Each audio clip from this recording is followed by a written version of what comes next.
Today's show brought to you by VJ Shoes. If you caught the awesome discounts in January of 20 off and then the ORM code and then plus free shipping, good for you because all that's gone. However, your man Matt still has a discount for you that's 25 off. Now, this is not going to be like they constantly do this. So we're giving you the only discount they've got right now in the USA at ORM FEB for 25 off. The other discount is gone and probably not coming back. They gave you free shipping. They gave you another 20 off just for being new and exciting. But dude, go ahead and order these shoes now. ORM FEB gets a 25 off. I just switched a half size up. It turns out I needed it. So if you're the kind of guy or gal that wears them a half size up, I would highly recommend it. So you got more room in the old toe box. Ladies and gentlemen, the VJ Shoes, sponsor of this week's episode, ORM FEB for 25 off. Super massive lugs, nice big fat toe box, especially if you go a half size up. And of course, rock plate, blah, blah, blah. Go check them out on the web. That's VJShoesUSA.com. Yeah! Get up!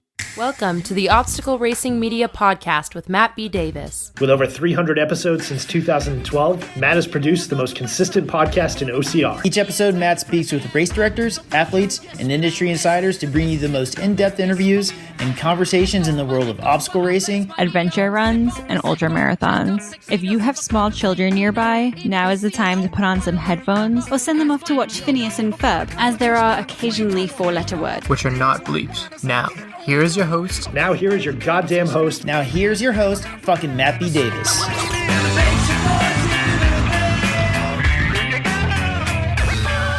Good day, everyone.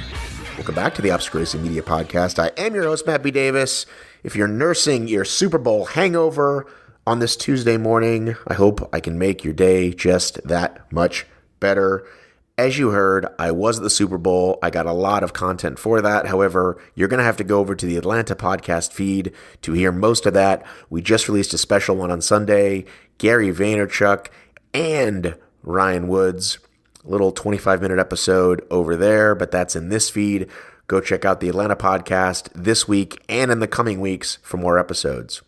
On the ORM feed, we've got a new episode for you every Tuesday, plus Obstacle Discourse with Davis and Chase every Thursday. Last week it came out a little early in video form, and I meant to get it to you in audio form as well. I may still do that, but we did a special one with all the big news going around. I want to thank all those Patreon members. Patreon money just came through. It's about to leave your credit card or debit card, so thanks for contributing and being a part of the family. So excited. Hey, did you know I just gave a pair of shoes away? If you heard in that ad, I needed a half size up in my shoes, so I gave my old pair away. Only got about 30, 40 miles on them, maybe 25. I'm not good with math, but you just got yourself a pair of VJ shoes. Haven't announced the winner yet, but will soon. But Patreon is a way for you to support me.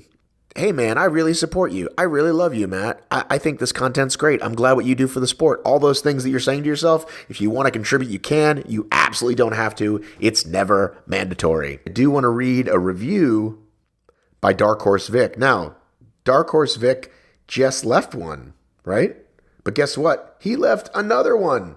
It says, yes, I am that Victor that has won the most terrain races, except he spelled terrain Terran. I have over 40 big checks, and I also don't know how to write you a note, so I have to leave you another review. So you're welcome for another 5-star review. See you in Jacksonville, Dark Horse Vic. Thank you, Vic. See you in Jacksonville. Indeed, that's just a couple of weeks away.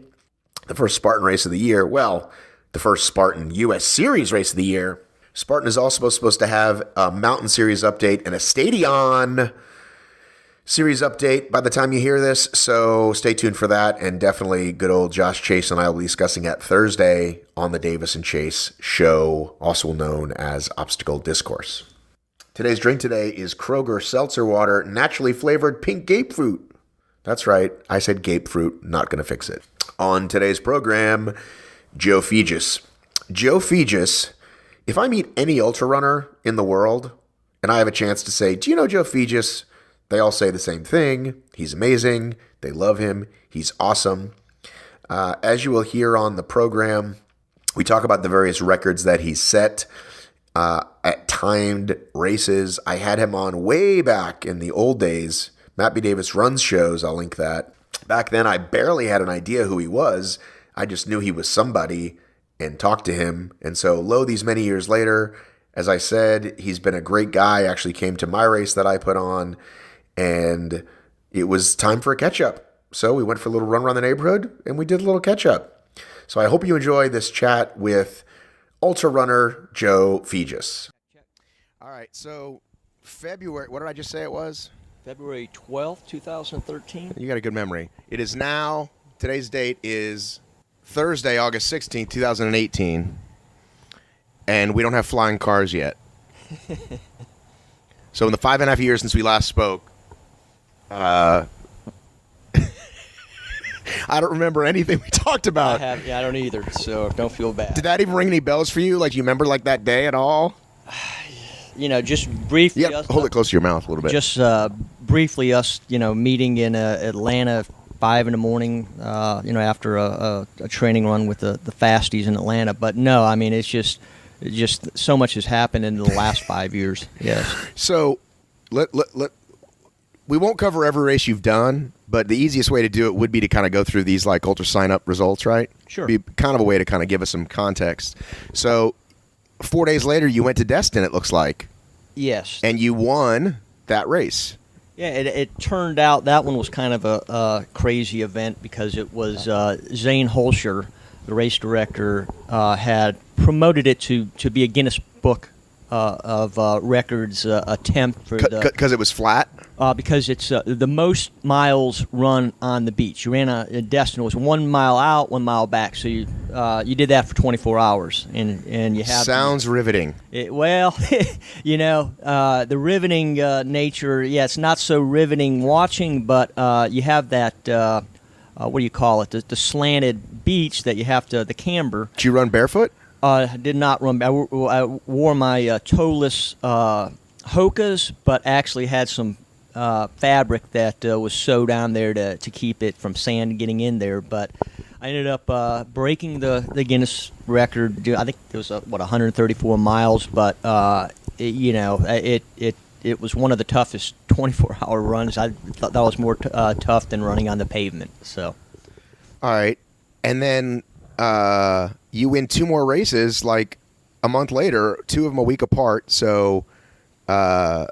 Palm 100, which was 100K, it says? Yeah, that looking back, I think that was probably the peak of my fitness. I vividly remember the week before, during the week of Palm, I had the best training run I've ever had in Atlanta with the Wednesday group of all things. Ken Youngers, who's a legend here in Atlanta for 10K, 5K running. Has he won the Peachtree? He has done quite well at the Peachtree, but he's probably 58, 59, and he's still putting the hammer on college and high school runners by running a low 16-minute 5Ks. Nice. But anyway, I was competitive. I didn't get dropped as bad by Ken that week, so I go down to Palm 100K, and I think it starts in like maybe Fort Lauderdale, and you run 50K out, turn around, and come 50K back, and it was the worst race ever. I mean, it was like the heat and humidity at the start were off the charts, and I did win, but just remember being so disappointed that I had the best training week I had, but then had such a poor result. So sometimes, it doesn't always work out like that.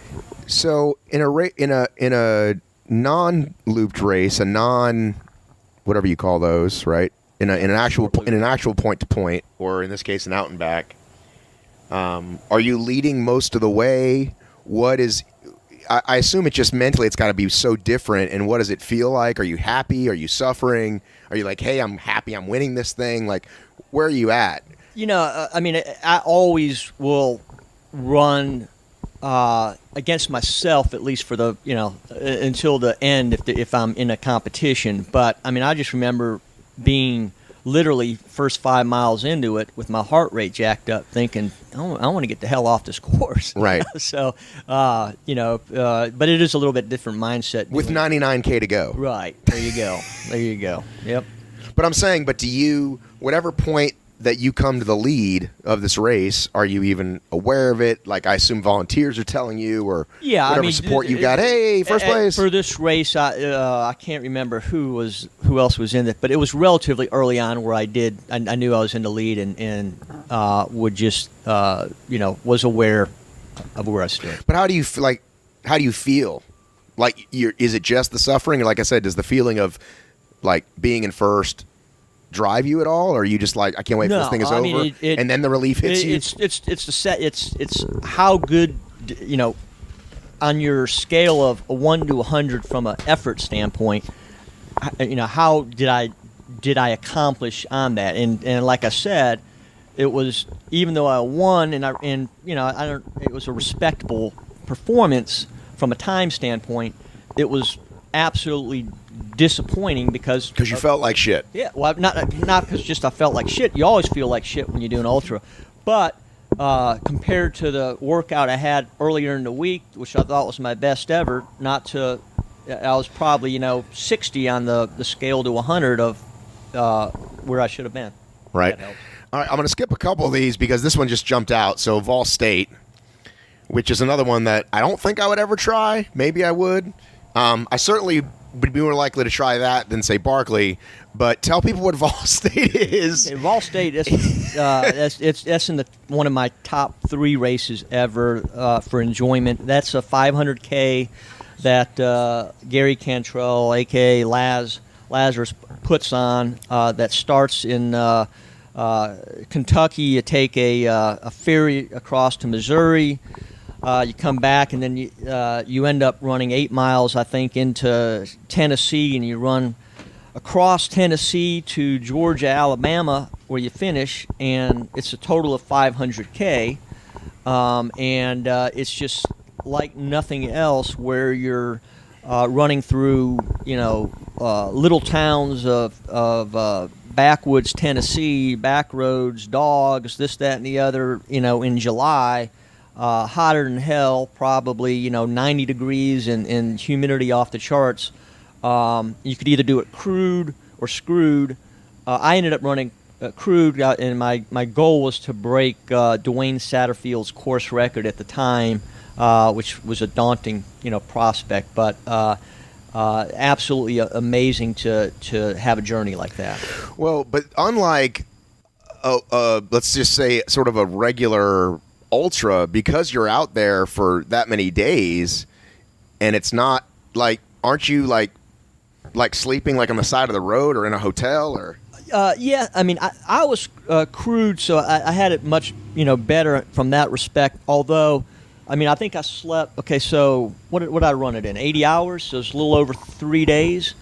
80 hours, 10 minutes, 16 seconds. I think I may have slept in a hotel for a couple hours once or twice, and then I remember, I think on the final day, my crew, Rich Schick, had put out a pad just a couple times on the side of a ramp, exit ramp, that drew the attention of the local police for stopping and wondering why this guy's laying alongside the road.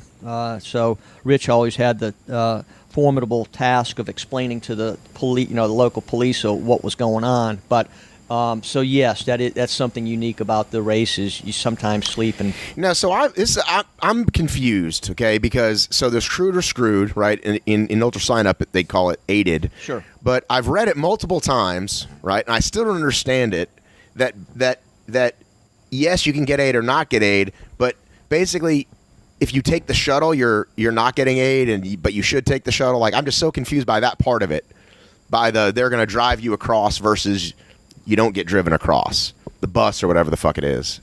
You don't even know what I'm talking about? Yeah, I mean, I think you just basically, if you're screwed, then you're always going to take the bus. If you're crewed, there's no need because you could have your crew bring you to the start. Right. Yes. But that's about the extent of it. Okay. All right. Move on. So did you break the record? I did. Does it still stand? No, damn it.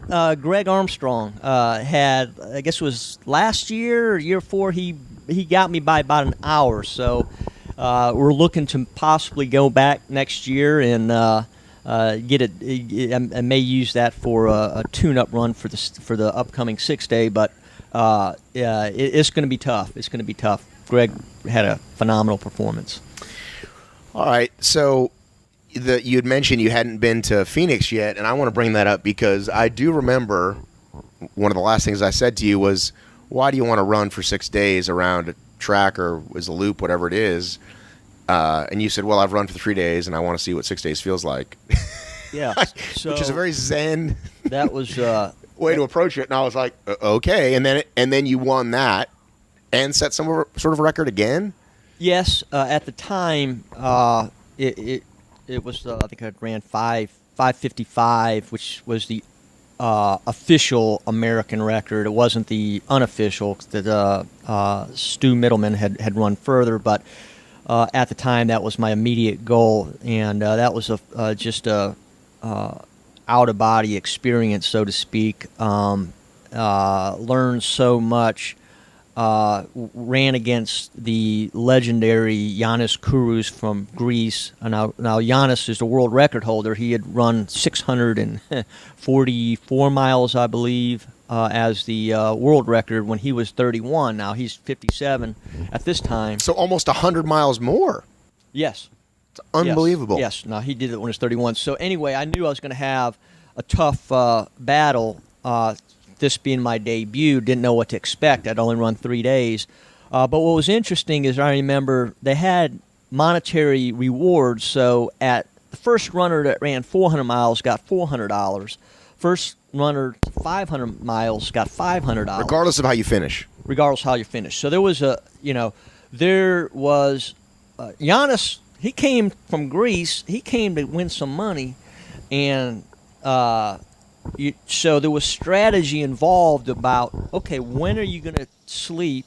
If you want to be the first person to 400, you had to gauge when you're going to sleep and keep an eye on your competition if you were trying to win those benchmarks. So that was something that was kind of fun looking back. I think I pissed off Giannis because I was able to win the 400 and the 500 and take the money.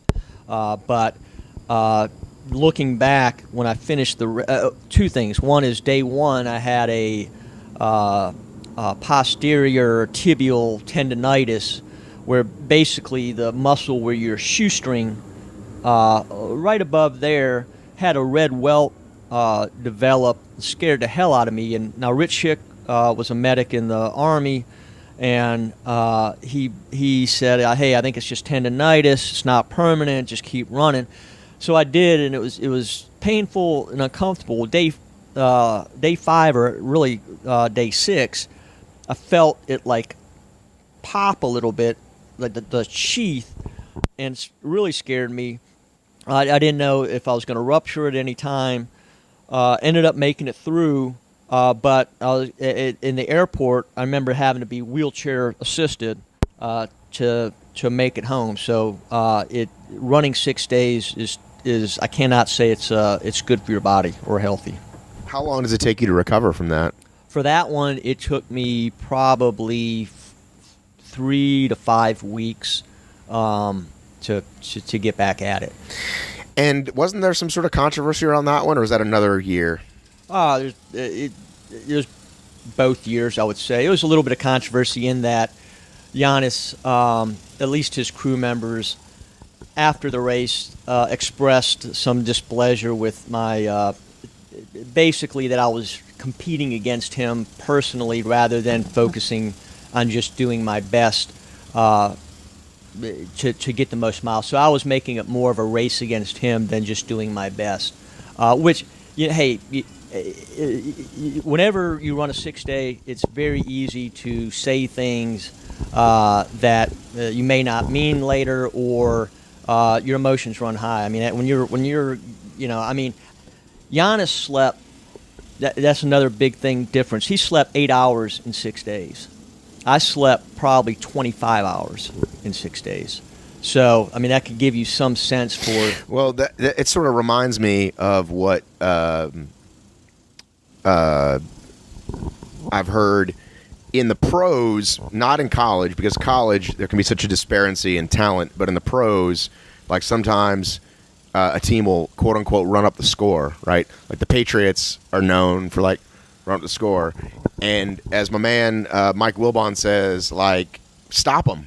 You're going to bitch, fucking play some fucking defense. Right. Again, not college kids because that's different. But in the pros, you're going to get mad at them for not kicking a field goal. Fuck you, stop them. So I'm going to be mad at you for trying to win money and win the whole race. Now, if you had blown up and you didn't win the entire race, then maybe they'd have that argument, which still doesn't make sense. But it turns out you won both. And like so I it just said, sounds like some weird shit. I think it's just when you're exhausted. They just said some shit with emotions really high. Exactly. That's all. That's. You know, I mean, hey, and you know, I've said stuff in running 6 days with your crew members.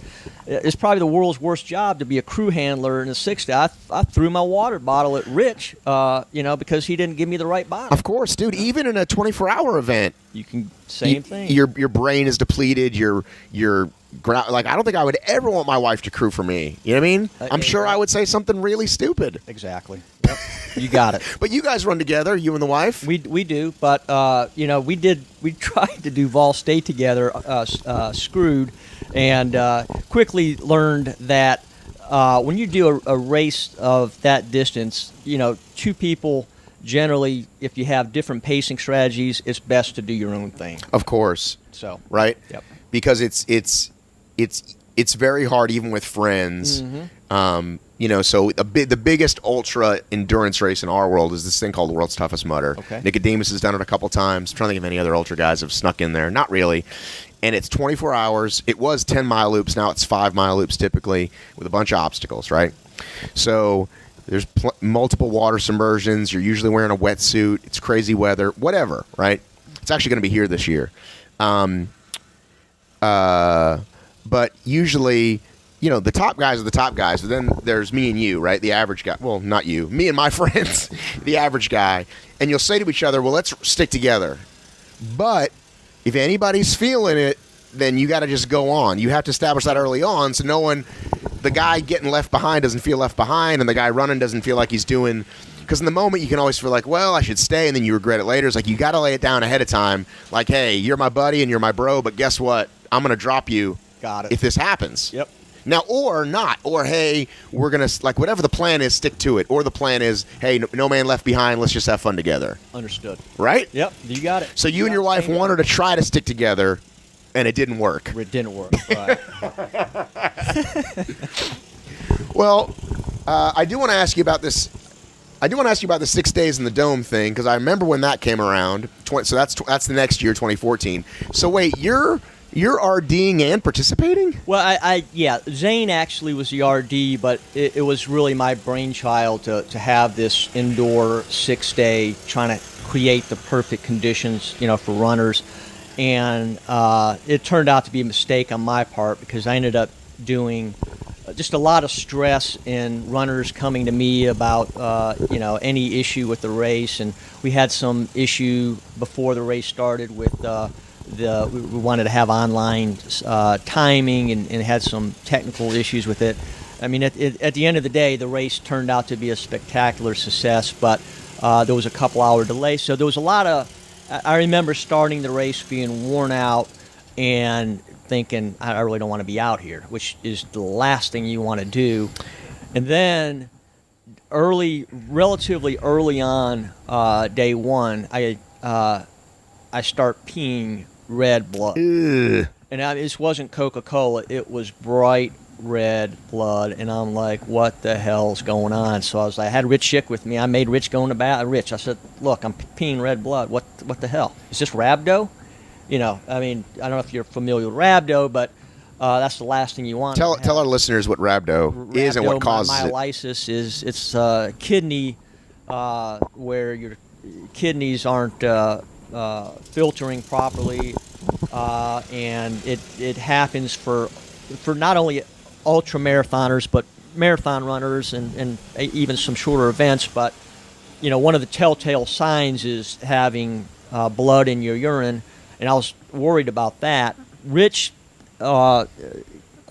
did some research and said no, it's likely your bladder walls rubbing together. You're probably empty, and convinced me to keep running. But bottom line, for 5 days, it eventually got where it was orange, but it was frequently having to go to the bathroom and just a miserable feeling. So, I mean, everything that could go wrong, basically. We're gonna have to move inside. This guy's cutting the grass right by us. We can keep talking. Okay. I'm gonna pause this real quick. All right, we're now inside the house. I couldn't even imagine, like, this 20-mile race I do. Like, people ask me if I'm gonna run it, and I'm like, well, maybe in like 10 years when it's really handled and blah blah blah. Like, I couldn't imagine because. In my race is a simple little thing. I couldn't imagine trying to put on a 6-day race, even as a co-RD. It just seems like a recipe for disaster. It was a monumental task from doing it remotely from that distance. And like I said, it turned out to be, at the end of the day, it was very, very successful. All the I'd say 90% of the runners really had a good time, and moving forward, the most recent 6-day race that we're going to be putting on, we have a lot of runners that were at Alaska that will be running this one as well. All right, but when you say these perfect conditions, why am I going to Alaska to run indoors? That's sort of the big question. Here's was the thinking.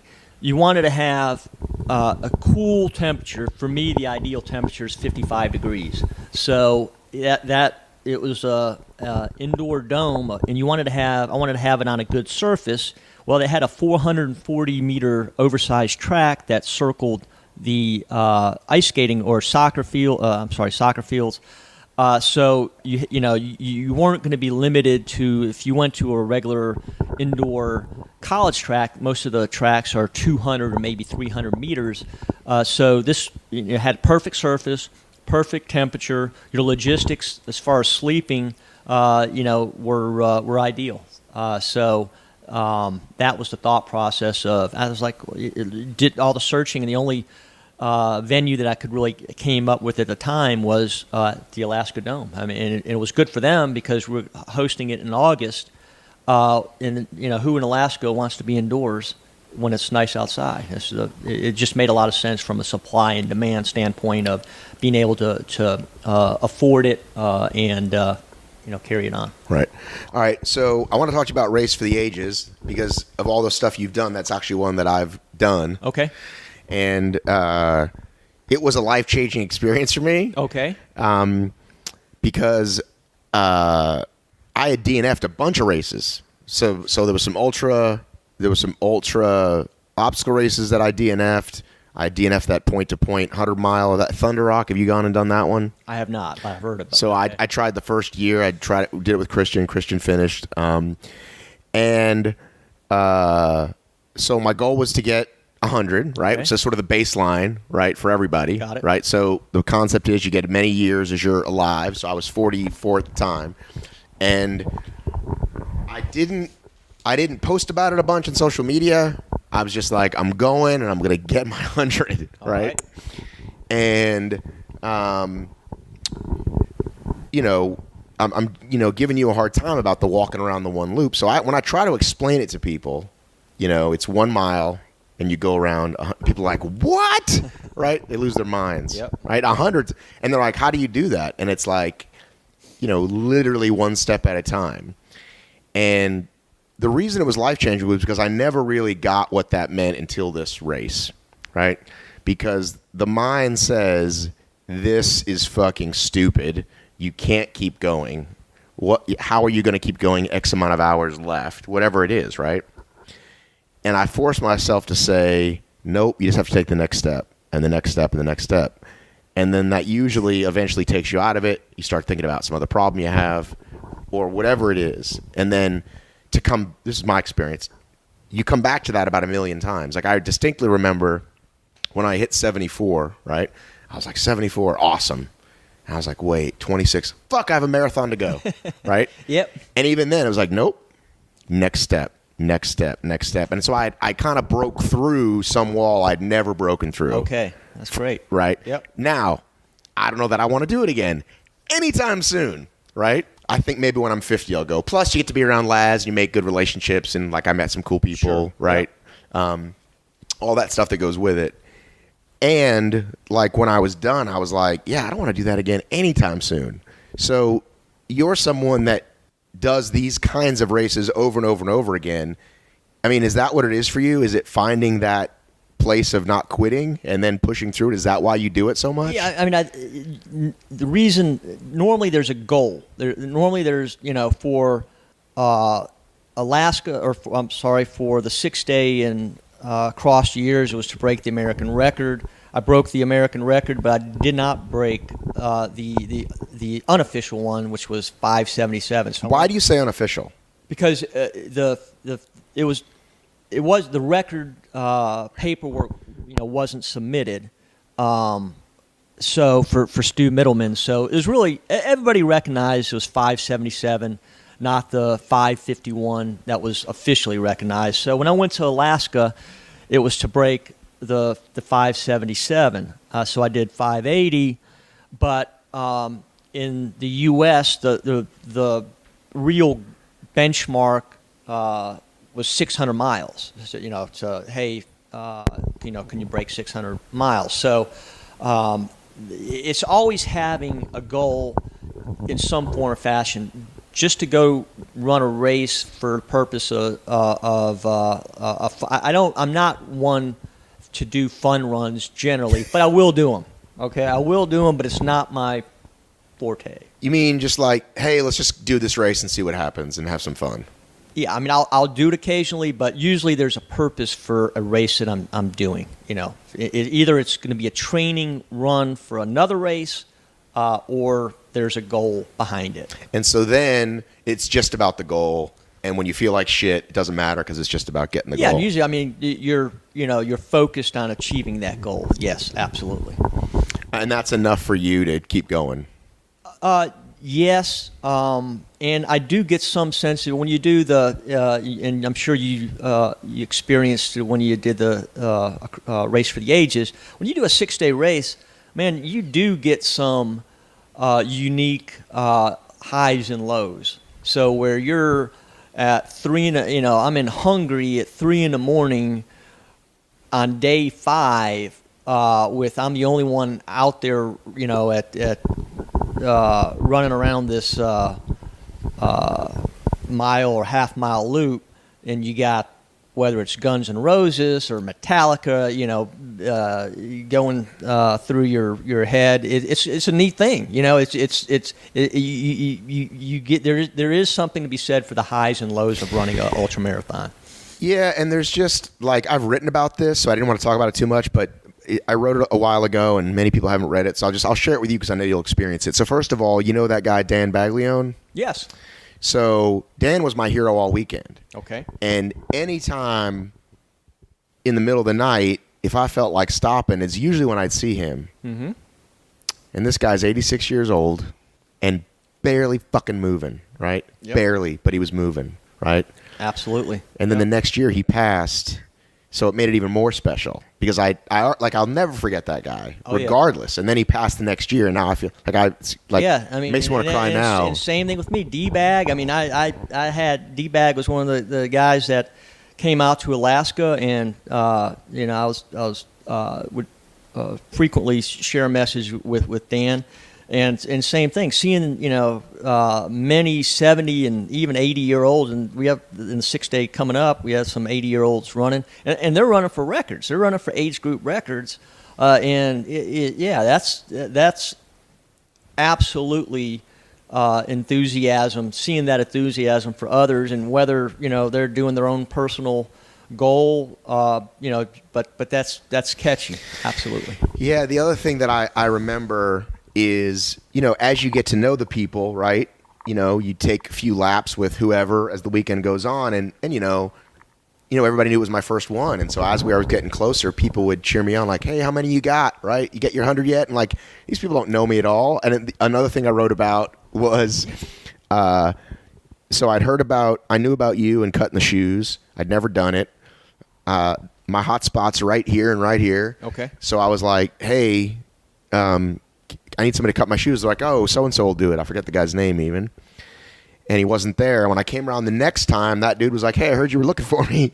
So it's like word had gotten around. Yeah. This chick's husband, and then he cut my shoes for me. It really is a neat community. It certainly is, and absolutely, yeah. And again, I just feel like anytime you can be around Laz, because who knows how long he'll be with us, is pretty special, right? I love Laz. Right. Laz came out to Alaska with us and did some of his observations. He's such a talented writer and sees things in different lights. I mean, that just opens your eyes. So love having him. Well, around. he's like he said a bunch of stuff up in Berkeley that I didn't record. That I'm like, well, I wish I'd recorded that because that's like so like Zen genius. The stuff he says to people when they come off the mountain. I mean, the very first thing he said to me when I got there. So I got there on Friday afternoon. And there's a guy who's already been out there for 2 days, right? Because it's the race for the ages. And he goes, you ever shown up to a race that you were already 100 miles behind? At the start of the race, you're negative 100 behind the leader. And I was just like, nope. Welcome to Race for the Ages. Exactly. Right? That's it. All right. So I remember being very confused about our last chat. You were explaining to me this whole concept of the team and the U.S., whatever the hell it is. Oh, the 24-hour team? Well, because I remember, so I just talked to, speaking of guys that have podcasts, I just talked to Eric Schranz, the guy that runs the Ultra Runner podcast, and he was saying how, like there's some sanctioned, like, 50K race or whatever that's like the American qualifier, but nobody gives a shit about it, and then there's the real stuff. There's Hard Rock and, Western States and all that stuff. So, you know what I'm saying? Like, there's certain things that are like Olympic. Ultra running. Okay, yeah, or like Olympics or. Well, I mean, I think the mainstream ultra running, really the focus is on West Coast trail running. Right. Western States or. And maybe it's a little unfair to say West Coast because you have UTMB, in France. But Leadville, Hard Rock, so there's Western a lot States more. are the big Look, ones. there's a lot more running through the that's where you get your pictures on the magazine covers is the difficult terrain and let's face it, you got younger runners with long flowing hair and beards, and then you've got your road and track short loop ultras, whether 24 hours, where you got Joe Fejes, that's 52 years old, bald, deaf, wearing hearing aids, running around just basically a short loop, round and round in circles. It's just not the same type of attraction to seeing that. But that's where, in a lot of people's opinion, is there's a lot of competition. So it's just a different type of competition. I mean, you have it in both places, but it's not you can take the best trail runners, mountain trail runners, and it doesn't mean they're going to do well on the short loop multi-day ultras. Vice versa, you take somebody like me that could run a good short loop, multi-day, 6-day, 3-day, 24-hour, yet is going to finish middle of the pack in the trail. It's not apples to apples. Right. But so are you on some sort of Olympic team or something? I was on the, I guess, was that 5 years ago, I was on the bronze medal team with Mike Morton we represented U.S., so every year they'd have a world championship, and we went to Poland. And there was probably 35 countries. Just put U.S. Olympic uniform on, and you'd run, compete. We ended up getting third. I guess that was 2012. And that's when Mike Morton ran his 172 miles. The following year, I made the team again, and we won the gold. Absolutely huge shock that we did it. We only had 5 runners two of our runners had issues. Either one had injury, the other one. So you have to have, it's like cross country high school running. You have to have 3 runners score. We had an unknown guy, John Dennis, never forget. He had run, I think, 140 miles in a 24-hour to qualify, and he had won Umstead, I think, with a 14-hour 100-miler. But so I mean, he was very, very talented. But I remember being on the bus, the team bus, the day before, and saying, John, what are you going to try to run? And he said 160ish. We're like, how the hell are you going to run 160 miles? Yeah, I mean, thinking to myself, you haven't run 100, you barely ran 140, but knock yourself out. John Olson was our big runner. He was our number 1 runner that we were expecting, hoping that he would do quite well. I remember the race started out. I had run a ridiculous. I was leading. I was in front of John Olson. Is it like relay style? You take turns, or you all get out there? Everybody. I mean, it's go as far as you can in 24 hours from the word go. Each runner.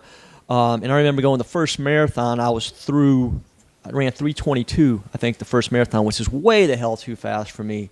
Ended up bonking. Ran ridiculous. I think it was 14:40 100 mile. It started sleeting. It was pouring down sleet, just miserable conditions. Long story short, John Dennis finishes second overall, ran like 162 miles. He did what he had said he was going to do. Wow. John Olson won the race, so America finishes first and second. He ran 167 miles. I ended up 9th. In the world with 154 miles. So we won. In fact, I think our combined total is 3rd best in the history of the world championship for the 24 hours. So we won the gold medal. So I mean, it was just unbelievable. So that's what is another goal. When I was running some of these races, was to get ready for that, to qualify and to get ready. Okay, and are you still on that team or no? No, I had with that performance, I was supposed to run in 2015, and it ended up getting canceled by the IAU. Then they switched to every other year. They had the championship in 2015. I did not qualify. Now it's supposed to be next year in Austria. Word just got out 2 weeks ago that they canceled it. IAU canceled again. Whether it gets just because no funding for it. It was the fun. Yeah, it's basically you need 250,000 the host city, and I'm not sure how reason it fell through, but it had something to do with the financials. So they're trying to see if another city's going to pick it up. To qualify, I think I'd have to run 152 miles. And I got some 24 hours lined up, but it's not going to be easy. I'm focused more on the 6-day than the 24. I don't know if I have a 152. What's the pace? What's 24-hour pace you got to keep for 150? That would be basically probably, I want to say let's see, 10-minute pace would be 144 miles, so probably like a 9:45 per mile pace. It's like running a 4-hour marathon for 24 hours. Well, it's kind of like what we were just doing, right? Our little run we just went on. Yeah, there you go. Just like do that for a day. Yeah, it's stout. Oh, that's insane, dude. Yeah, I don't want to go through every single one of these, but you continue to win, a fair amount. Plus it's been so long. You've done so many of these. It's always cool to see someone's age like sort of go up through the years, though, too. Like, you know what I mean? Because like you still got to keep it going, right? Oh yeah. What is the Strolling Jim? That's another Laz race, right? Yeah, that's a 41-mile classic road point to point in over there, War Trace, Tennessee. Right. Yeah. Another good one. All right. What's Merrill's Mile right here in Dahlonega? That's just a short loop, 1 mile at the Army base or the Ranger training base. that you go round and round for 48 hours. So. And it looks like you've won that one a couple times, maybe? Yeah. We recently did that, and I think I ran 190 miles, which in the heat wasn't too bad. So. Yeah, and these the point-to-point races, your finish placements are considerably lower. They are. Yeah, I'll give you that. The 100. So it looks like you just had Merrill's Mile again. Yep. July 6th. That just happened. So you got the big backyard ultra coming up this year. That's going to be a competitive that, and then like I said, we're hosting another indoor 6-day race next August in Milwaukee. We rented out Steve Durbin. And 6 days in the Dome, the Redux. The Redux. There you go. I like this. And the picture you chose is like some woman. That's Tracy Falbo, when she broke the merit. She ran 242 miles in 48 hours, breaking the U.S. record. So Redux meaning we're not doing Alaska anymore. We're doing Wisconsin. Yeah. Going to Pettit Center, 400. That's the Olympic training center for speed skating, and this is a 440-meter track that encircles the. But again, you're still like sort of producing and participating. I am, but it's Steve Durbin is doing virtually all of the heavy lifting on the race directing. I just helped get some of the runners and get the word out in the community. And so you've got how many registered so far? We sold out like 2 days after it opened with 70. I think we have, in fact, got to have a couple extra. I mean, we have a waiting list. I don't know, a number of runners that would like to run, and we've got just a world-class multi-day. It's going to be good. Yeah. And why 70? Why not, I don't know, 100? Well, you don't want to have the track too full, too crowded to take away from record performances. So I was trying to figure out that sweet spot. We've heard they have an indoor marathon each year, and they put comfortably 110 runners on there. So we really could go up to a higher amount, but we intentionally wanted to make sure that it's ideal conditions. And so, for your future plans, you're just going to keep kind of like seeing as hey, that's a race I'd like to do, or that's a record I'd like to break, and let's sign up and do that. Oh yeah, that's just kind of how you look at the world. That's how I look at it. Yep. And hey, the one other race that I don't think we talked about that was just a neat experience was coast to coast race across Puerto Rico, and we had it was about 10 of us. It's 183 miles from one coast to the other coast. You go through the rainforest and to the highest point, highest mountain in Puerto Rico, and it was just unbelievable. You'd have each runner would have a police escort, either on a motorcycle or car, and just being in Puerto Rico, the people are just absolutely wonderful, and just a race like no way. It was like Ball State on steroids. Each runner gets its own police escort? Yes. Yeah. It was. Now it's a limited number of runners that were invited to do it, but and they had an open 50-mile race, but it's something else. Yeah, I'm still so surprised, and we talked about this a little bit. We were out running that you don't have a damn shoe sponsor for a guy who. Well, the Hoka shoes that I guess probably shouldn't have mentioned the name, but anyway, I have a tendency of cutting them up, and they probably aren't too happy with me cutting. I know, but you're famous for it, so it's like you know what I'm saying. It's like you're not famous for throwing them away. Yeah, but I'm really looking in for 2020. I made it a point. I'm going to grow a pretty nice long beard and make some hair, and and then that's what's I'm gonna do something with my hearing aids. I'll figure out be a little bit more attractive for the international community. Right? You think that's what would do it? Oh, absolutely. I mean, I just feel like I realize it's a niche within a niche. I get it. I feel like specifically for that reason, like, hey, look at all the airtime, quote unquote, your shoes will get because there's so many photo ops because you're running for 6 days, right? It's not just like some that's right. some 100-miler that's over in blink of an eye, comparatively speaking. Do you ever do like a 5 or a 10K, like in the neighborhood, just for the heck of it? Yeah, I mean, and that's probably what I really need to focus on these next 6 months is entering more the 5Ks, 10Ks, half marathon, marathons, and I mean, it's all good. OCR, I mean, anything you can do from a whole body perspective, getting in the gym, that's another thing that I really need to do is get the upper body working out and being fit. Yeah, I started doing some local races just because they literally put one on like right here, like on that belt line we just did. There were 2 races in about a matter of weeks that were on there, and I was like, well, why not, right?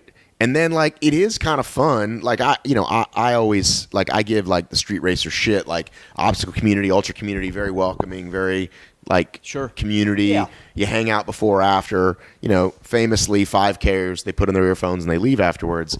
But I just thought, I need to mix it up. Why not try something different, meet some different people?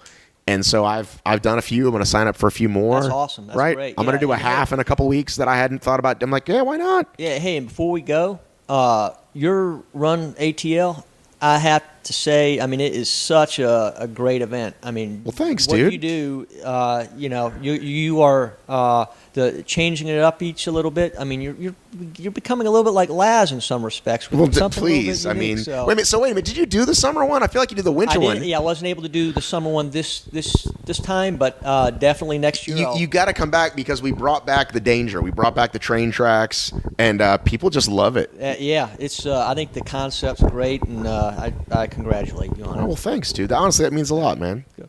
All right. Anything else you want to? No. Hey, really appreciate you having me on. It was a great time. Well, let's do it next time a little quicker than 5 years. Not 6 years. That's 6 years. Well, why don't we do it maybe after 6 days in the Dome, the Redux, maybe? Absolutely. Let's do it. All right, dude. Good talking. Great.